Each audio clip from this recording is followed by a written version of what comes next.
Hi, and a warm welcome to the relaunch of Property TV.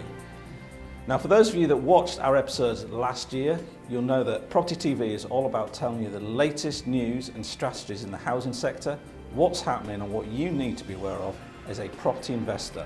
So, let's get on with the show.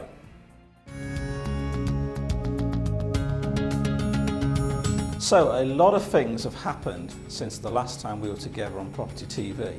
The most important piece that has happened since then is we have a new government. Now, we didn't have a change in government, still got the Conservatives, reduced majority, which may lead to issues in terms of them getting policies through, but we've also seen the impact of Brexit. But the most important thing for the housing sector is we have a new housing and planning minister. Why is that? Well, the old one, Gavin Barwell, lost his seat. So obviously he couldn't be the housing and planning minister anymore, and we now have a new guy.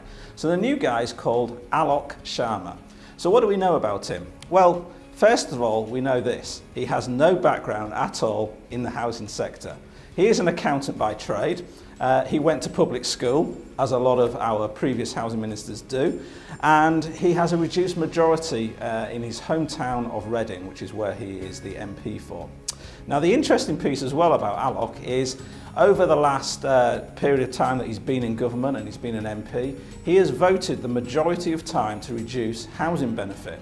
In fact, he's voted 49 times to reduce housing benefit to housing benefit claimants. He's also voted in favour of councils being able to restrict the financial assistance given to people who have issues with finances and need some help with council tax. So it's going to be really interesting to find out what impact he has on the housing and planning sector. For those of you that will remember, a couple of years ago, the housing and planning departments were combined together, so he's going to be responsible for both of those.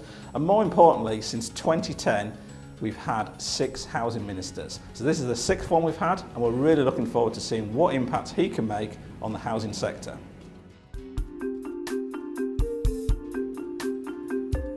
So we now have new mayors in the Greater Manchester area, Liverpool, Cambridgeshire and Peterborough, Tees Valley, West Midlands and also west of England.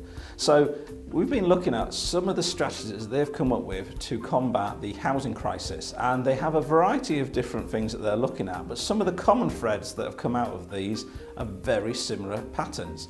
First of all, they're looking at doing more licensing. So, does licensing work? Well, those of you who have followed us for any period of time will know that licensing only works for good landlords, and there are still tons of rogue landlords out there that are completely ignoring any licensing regime. So it'll be interesting to see what that means in terms of the different areas and how they put through that new licensing regime. They're also looking at compulsory purchase of homes, particularly homes that are falling apart, run down, also potentially looking at bringing more empty homes back into use as well, which is a good thing.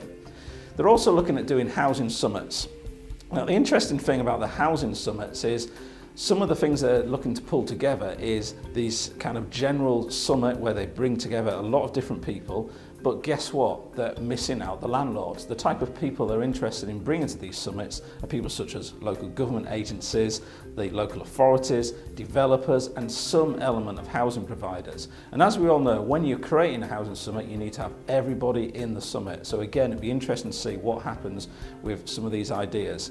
There's also been talk about the creation of more rent-to-own schemes, which is a great thing for people that can actually afford their own accommodation and how they can get onto the housing ladder, as well as the creation of new council housing, the focus, as I mentioned earlier, on empty homes, and finally some of the things that they're also looking at in terms of their proposals is the taxation of vacant homes or vacant land at a higher level. So it's early days now. The mayors have literally only been appointed in the last 3 or 4 months, but we're going to be following closely some of the things that they're doing and seeing if those schemes actually work. So let's head back to what the government are doing in the housing sector right now. So they've just announced on the 4th of July the new Housing Infrastructure Fund, and this has come out of consultation and also the white paper they published earlier in the year to really look at how we fix the housing crisis. So they've allocated £2.3 billion to infrastructure projects. And what is this designed to do? Well, effectively, it's for local authorities to be able to do things such as build new roads, new bridges, hospitals, schools, even looking at how they get more digital infrastructure and utility infrastructure into the area in order to release what the government say is around about 100,000 homes. Now bear in mind, this isn't the actual building of the homes, this is just how infrastructure is built to allow or unlock those 100,000 homes being built. So whilst we're still spending 2.3 billion on infrastructure, we also have to build the homes as well. So it's going to be interesting to see which local authorities jump on that wagon and start really developing their local areas and unlocking what potentially is a lot of new homes to be built.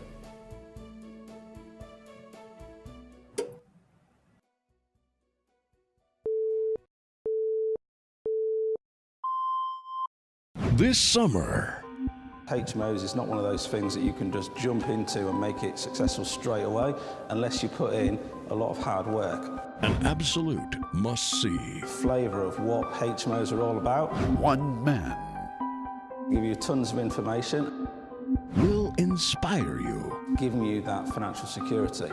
for the first time. Is there a solution? There is a solution.